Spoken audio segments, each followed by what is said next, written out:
व्यक्ति चाहे कितना भी व्यक्ति से विरोधी हो, लेकिन व्यक्ति कितना भी आपने देखा होगा कि व्यक्ति कितना भी क्रोध में है, लेकिन वह जब प्रणाम कर देता है तो उसके मन में भाव में आयुष्मान भव या जो भी उसकी कामना है दया भाव अपने आप जागृत हो जाता है, और इस जागृत भाव में व्यक्ति का स्नेह बढ़ जाता है और व्यक्ति को मन की शांति प्राप्त होती है। और इसलिए व्यक्ति को प्रणाम करना चाहिए। जब भी हम इसलिए भगवान के दरबार में हम आते हैं जब, तो सबसे पहले प्रणाम क्यों करते हैं? ताकि हमारा प्रत्येक रोम रोम भगवान की चरण करों में स्मृत हो जाए, मेरा मुझ में कुछ नहीं, जो कुछ है सो तेरा, तेरा तुझको सौंप के क्या लागत है मेरा। तो इसमें कथा आके आती है कि सबसे पहले भगवान को प्रणाम करते हैं। युधिष्ठिर कहते हैं कि भगवान आपको मेरा कोटि कोटि प्रणाम है, मैं आपसे प्रार्थना करता हूं कि आप कृपा करके मुझे चैत्र मास के शुक्ल पक्ष की एकादशी का वर्णन कीजिए। मैं कथा सुनना चाहता हूं, कौन सी? चैत्र मास की एकादशी की। तो श्री कृष्ण भगवान बोलते हैं कि हे राजन, आप एक पुरानी कथा सुनिए जो वशिष्ठ जी ने राजा दिलीप से कही थी। अब राजा दिलीप कौन थे? राजा दिलीप भी श्री रामवंशी थे और भगवान श्री रामचंद्र जी के पूर्वज थे। इनकी कथा बहुत विस्तार से है, लेकिन मैं आपको सूक्ष्म रूप से बता देता हूँ कि इन्होंने संतान की प्राप्ति के लिए गाय की सेवा की थी और गाय ने इनको फिर पुत्र की प्राप्ति का आशीर्वाद दिया था और जिसके कारण इनका वंश फिर आगे चला था। तो दिलीप राज दिलीप से ने पूछा कि से वशिष्ठ ऋषिजों के कौन है कुल गुरु हैं? और देखो कुल गुरु कहाँ से चले? वशिष्ठ जी के भी गुरु हैं, उससे पहले से 100 वर्ष से पहले से वशिष्ठ जी हैं और अंत तो कहाँ तक? जहाँ तक रामचंद्र भगवान जी रहे तब तक वशिष्ठ जी कितना समय बीत गया, कितने राजा चले गए, कितनी पीढ़ी दर पीढ़ी उन्होंने कार्य किया, लेकिन तब तक वशिष्ठ जी रहे जब तक रामचंद्र जी का प्रकट्या नहीं हुआ, जब तक राम जी के संपूर्ण कार्य नहीं उन्होंने किए, तब तक वह धर्म में रहे। किस लिए? भगवान को प्राप्त करने के लिए। और वशिष्ठ जी से प्रश्न किया, राजदीप ने क्या प्रश्न किया कि चैत्र मास की शुक्ल पक्ष की एकादशी का क्या नाम है, उसमें किस देवता की पूजा करनी चाहिए और उसकी विधि क्या है, और सो मुझे आप कृपा करके विस्तार से कहिए, मैं जानना चाहता हूँ। ऐसा किसने पूछा? युधिष्ठिर ने। किससे पूछा? भगवान श्री कृष्ण से पूछा। तो मां श्री कृष्ण जी कहते हैं कि राजन, चैत्र मास की शुक्ल पक्ष की एकादशी का नाम कामदा एकादशी है, या समस्त पापों को हरने वाली है। जैसे सूखे काष्ठ को, सूखी लकड़ी को जलाकर नष्ट कर देती है, जब उसको जलाते हैं लकड़ी को तो जलाकर वह राख बन जाती है, उसी प्रकार से जो हमारे पाप हैं वह इस एकादशी को करने मात्र से नष्ट हो जाते हैं, खत्म हो जाते हैं, समाप्त हो जाते हैं और उन्हें पुत्र की प्राप्ति होती है। इसको? दिलीप को। तो इस व्रत से कोई योनि छूट जाती है। जो व्यक्ति किसी योनि से व्रत होता हुआ किसी कुयोनि में चला गया है, बुरे कार्य में चला गया है, अंतगत वह इस व्रत को करता है तो उसे स्वर्ग की प्राप्ति हो जाती है। अब मैं आपको इसके महात्म्य की कथा कहता हूँ। ऐसा भगवान श्री कृष्ण कहते हैं। किससे? युधिष्ठिर से। तो कहते हैं कि प्राचीन काल में भोगापुर नाम के एक नगर था, वहाँ पर अनेक ऐश्वर्यों से युक्त पुंडरीक नाम के एक राजा था, वह राज्य करता था। वहाँ अनेकों अप्सरा, गंधर्व, किन्नर आदि वास करते थे। उसी में ललिता और ललित नाम के एक गंधर्व थे, वह विहार करते थे। बड़े प्रसन्नचित्त होकर वैभवशाली घर में निवास किया करते थे और आपस में अलग हो जाने पर बड़े व्याकुल हो जाते थे। उनका इतना घनिष्ठ प्रेम था कि वह अपने आसपास पास ही रहना चाहते थे, वह कभी बिछुड़ते नहीं थे। और एक दिन वह एक समय राजा पुंडरीक ने उन्हें गंधर्वों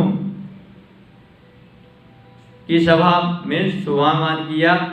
उस जगह ललित गंधर्व भी साथ में गाना गाने के लिए आया था, वह भी गाना गा रहा था और उसकी प्रियतमा ललिता जो थी वह नृत्य कर रही थी। तो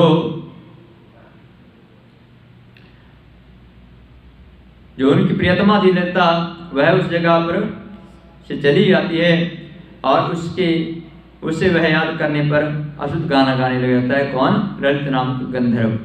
तो जब वह गलत गाना गाने लगा, सुर से विरुद्ध हुआ, तो नागराज करकोटक ने राजा पुंडरीक से उसकी शिकायत की।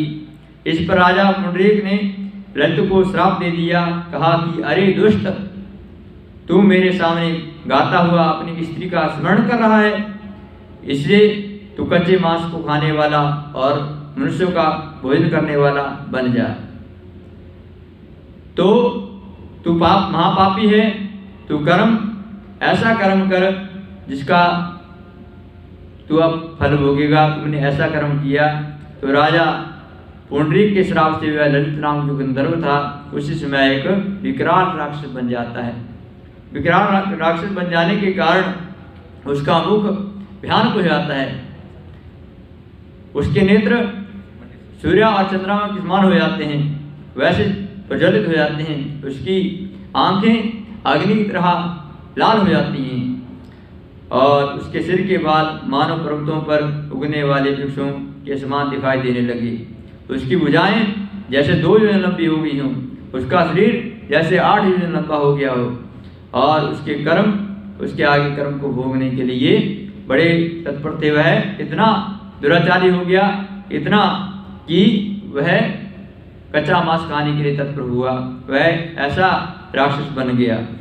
जब ललिता ने अपने प्रियतम ललित को देखा और उसके बारे में समस्त हाल मालूम हुआ उसको, तो वह उसके वियोग में बड़ी दुखी हुई।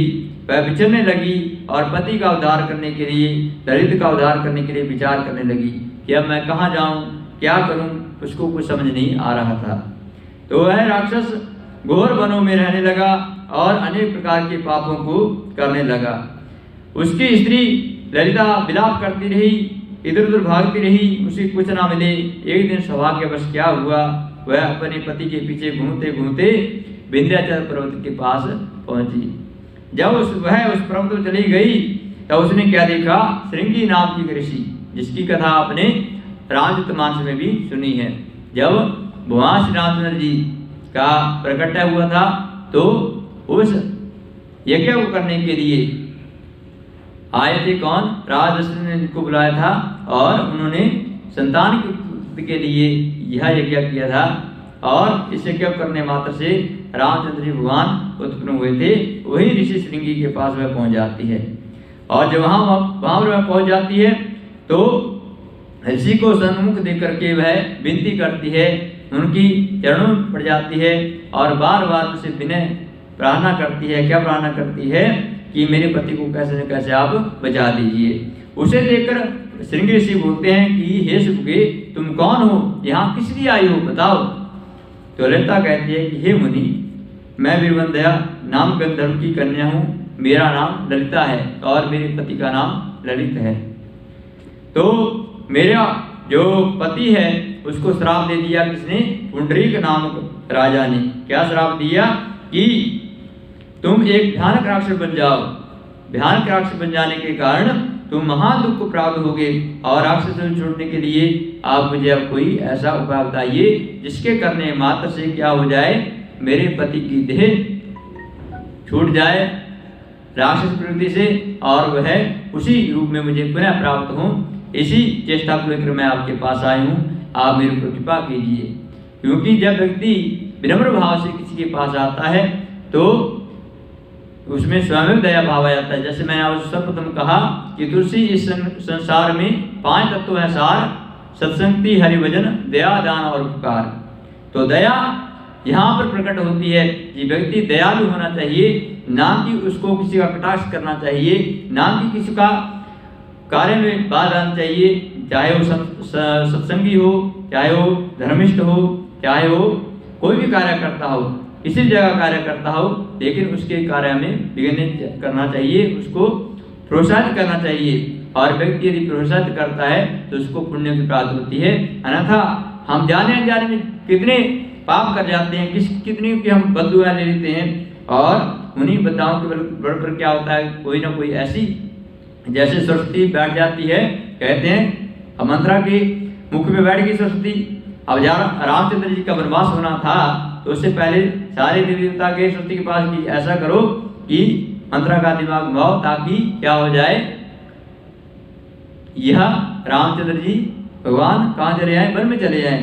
तो जाने अनजाने में हम कितने कुभाव कर जाते हैं और उनका हमें अनेकों कष्टों के द्वारा अनेकों जीवन में उतार चढ़ाव आते हैं, फिर हम भ्रमित होते हैं, फिर हम यहाँ भटकते हैं वहाँ भटकते हैं, लेकिन हमें कोई उसका सार नहीं मिलता। अंततः तो हमें कहाँ आना पड़ता है, भगवान की शरण में आना पड़ता है।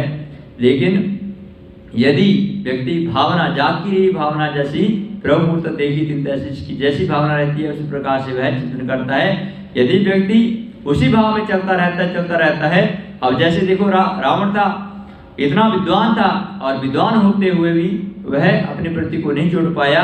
इसी प्रकार से जो व्यक्ति किसी का बुरा चाहता है और बुरा चाहने के उपरांत वह उसके बारे में उसी प्रकार से प्रवृत्ति करता है, राष्ट्र प्रवृत्ति जिसको कहा गया, और उसको भी उसी प्रकार से फल मिलता है जिस प्रकार से भगवान राष्ट्र को दिया करते हैं। इसी प्रकार से कहते हैं आज हमारे जीवन में इतने दुख क्यों है, कष्ट क्यों, क्लेश क्यों है? यही कारण है कि हम इन 5 बातों को अपने जीवन में ध्यान नहीं रखते हैं। तब क्या हुआ, और ललिता नाम जो गंधर्व की पत्नी थी ललित की, वह भगवान का निध्यासन करती थी, भगवान का चिंतन करती, क्योंकि व्यक्ति जब दुखी होता है तो भगवान का चिंतन करता है। नानक दुखिया सब संसार सब सुखी जो नाम आधार। जो व्यक्ति दुख में भी और सुख में भगवान का चिंतन करता है वे व्यक्ति अंततः भगवान को प्राप्त करता है। तो श्रृंगी ऋषि के पास गई ललिता, तो ललिता ने जब अन्न विनय किया तब श्रृंगी ऋषि ने कहा, क्या कहा कि अरे गंधर्व कन्या ललिता, तुम ऐसा करो कि चैत्र मास की शुक्ल पक्ष की एकादशी, जिसका नाम है कामदा, जिसका नाम ही कामदा है, अर्थात जो कामनाओं को परिपूर्ण करती है और जिसकी जैसी भावना होती है। जैसे मैंने आपको आज कथा बताई सर्वप्रथम कि उर्वशी जब यहाँ पर आई तो उसको क्या हुआ, उसका पुण्य क्षीण हो गया, लेकिन पुण्य जागृत कब हुआ, जब वह तत्पर हुई पुण्य को प्राप्त करने के लिए। अब पुण्य उसको मिला और वो फिर स्वर्ग में चले जाती है। उसी प्रकार से ललिता दुखी थी और उसको जैसे ही श्री कृष्ण ने कहा कि चैत्र मास की शुक्ल पक्ष की कामदा एकादशी का व्रत करो, जिसके करने मास से व्यक्ति को सब कार्य शीघ्र सिद्ध होते हैं। कोई कार्य होता है किसी में समय लगता है और कोई कार्य शीघ्र होता है, फलीभूत हो जाते हैं। उसी प्रकार से ये कामदा जो एकादशी है यह समस्त कामनाओं को शीघ्र देने वाली है, अतिशीघ्र देने वाली है। तो इसको करने वाले से तुम्हारा जो पति है ललित, वह राक्षस योनि से शीघ्र छूट जाएगा। तो मुनि के ऐसे वचनों को सुनकर ललिता ने आनंद पूर्वक उस व्रत को किया। किस व्रत को किया? आज की जो एकादशी है कामदा एकादशी, इस व्रत को किया और उसने द्वादशी के दिन ब्राह्मणों के सामने अपने व्रत का फल अपने पति को दे दिया। अब देखो ब्राह्मणों के सामने क्यों कहा यहाँ पर, क्योंकि ब्राह्मण भगवान के नित्या प्रति चिंतन करने वाले और धर्मनिष्ठ होते हैं और उनमें भगवान का साक्षात बताया गया। क्योंकि ब्राह्मण से ब्राह्मण जो है भगवान के मुख से उत्पन्न हुए हैं और ब्राह्मण के द्वारा ही इस जगत में जितने भी कर्म किए जाते हैं, जन्म से लेकर के और गर्भधान से लेकर के और अंततः मृत्यु उपरांत भी जितने भी संस्कार वह किए जाते हैं। और ब्राह्मण जो है व्यक्ति को सत्संग की ओर प्रेरित करता है, अच्छा संग कराता है, उसके अपने यजमान का सदैव भला चाहता है। चाहे व्यक्ति किसी भाव से आए, चाहे व्यक्ति उस ब्राह्मण का अहित ही चाहता हो, लेकिन ब्राह्मण हमेशा अपने यजमान का भला ही चाहता है, क्योंकि उसमें भगवान ने उसको प्रेरित कर रखा है, प्रेरणा दी है। जब वो जिस काम के लिए भगवान उसको तत्पर किया है, ब्राह्मण तत्व दिया है, तो इसलिए ही दिया है ताकि वह इस जगत में आकर के सत्संग की ओर व्यक्ति को चेष्टित करे, भगवान की ओर चेष्टित करे। इस प्रकार से नारद मुनि जी हैं, वह जहाँ भी जाते हैं वहाँ पर भगवान का स्मरण करते हुए जाते हैं और भगवान का स्मरण करने का ही उपदेश देते हैं। अब देखो श्रृंगी ऋषि को देख लो, या राजस्व के पास गए, कहाँ कहाँ नहीं गए, जहाँ भी जो भी कथा देखेंगे आप उसमें नारद जी का प्रस्थान है। चाहे राक्षस हो, चाहे वह देव हो, चाहे वो राजा हो, चाहे वो कोई भक्त हो, वहाँ पर नारद जी क्या संदेश देते हैं? यही संदेश देते हैं हर को कि भगवान का स्मरण करो। भगवान का स्मरण करने मात्र से व्यक्ति का उद्धार हो सकता है। अब देखो उन्होंने दक्ष के सारे पुत्रों को क्या किया? 10,000 पुत्र थे, उनको कहा, शिव पुराण में कथा आती है, क्या कहा कि तुम भगवान का चिंतन करो, इसके करने मां से तुम्हारा उद्धार होगा, जन्मांतर के पाप से आप क्षेत्र होगे। ध्रुव का उदाहरण ले लो, प्रहलाद का उदाहरण ले लो, कितने भी महान संत हुए, कितने महान भक्त हुए, उनको भगवान ने ही प्रेरणा दी। माता पार्वती तक को भगवान के सानिध्य में पहुंचाने के लिए नारद ने ही वरदान दिया, यही उनको बताया, यही उपदेश दिया, यही गुरु तत्व बताया कि भगवान का चिंतन करो, जिसके करने मात्र से आपका कल्याण होगा। तो कहने का तात्पर्य यह है कि हम भगवान की शरणागति कब प्राप्त करेंगे? जब हम भगवान की ओर तत्पर हो जाएंगे। तो मुनि के ऐसे अर्थात श्रृंगी मुनि के वचनों को सुनकर ललिता ने आनंद का अनुभव किया और ब्राह्मणों के समक्ष द्वादशी के दिन अपने व्रत का फल इसको दे दिया, अपने पति ललित को दे दिया और भगवान से प्रार्थना की। क्या प्रार्थना की? आप भी अपने भाव से कीजिए। यदि आप सुन रहे हैं तो भगवान का स्मरण कीजिए मन में कि क्या प्रार्थना करती है ललिता, उसी भाव को देखते हुए हम भी प्रार्थना करते हैं। कहती है कि हे प्रभु, मैंने जो व्रत किया है उसका फल मेरे पति देव को मिले और जिससे उसकी राक्षस योनि शीघ्र छूट जाए। ऐसा नहीं कहा छूट जाए, उसने कहा कि तुरंत छूट जाए, अभी छूट जाए, क्योंकि व्यक्ति को भगवान फल भी तत्काल दे देते हैं यदि उसकी भावना, उसका भाव भगवान के चरणों में तत्पर है, तत्परांत है। जिस प्रकार से कहते हैं ना कि प्रहलाद को उनके पिता ने कहा, क्या कहा कि इस खंबे में भगवान है? तो उन्होंने कहा है, तो उनका प्रकट करो। उनका अभी प्रकट हो सकते हैं, भगवान तो कण कण में है, मेरे मन में राम, मेरे तन में राम, मेरे रोम रोम में राम रे। अब हनुमान जी ने भी तो अपनी छाती चीर के बताई, क्या बताया कि मेरे रोम रोम में राम है, उनकी अपने छाती चीर के बता दी। वहां पर वहां से रामचंद्र जी की झांकी निकल जाती है और आप सभी ने देखा होगा या सुना होगा। तो कहने का तात्पर्य क्या है कि जैसे ही ललिता ने कहा कि शीघ्र मेरे पति को प्राप्ति हो इस पुण्य की, जो मैंने एकादशी का व्रत किया, कौन सी? कामदा एकादशी का, और अपने पुराने स्वरूप में कौन आ जाए? उसका पति ललित आ जाए। ऐसी उसने विनती की, ऐसा संकल्प किया और पहले की भांति वह उनके साथ अपने पति के साथ विहार करे। जैसे उसने कहा तो भगवान की ऐसी कृपा हुई कि उसी क्षण, एक क्षण की देर नहीं लगाई। जिस प्रकार से गजेंद्र की आपने कथा सुनी होगी, तो तत्क्षण जैसे पुकारा वैसे ही भगवान विष्णु वहां पर आ जाते हैं गरुड़ सवार होकर के। उसी प्रकार से जैसे उसने अपने पुण्य का फल दिया अपने पति को, ललित को, तो वैसे ही वह उस राक्षस तत्व से युक्त होता हुआ भगवान को प्राप्त करने के लिए अग्रसर हो जाता है।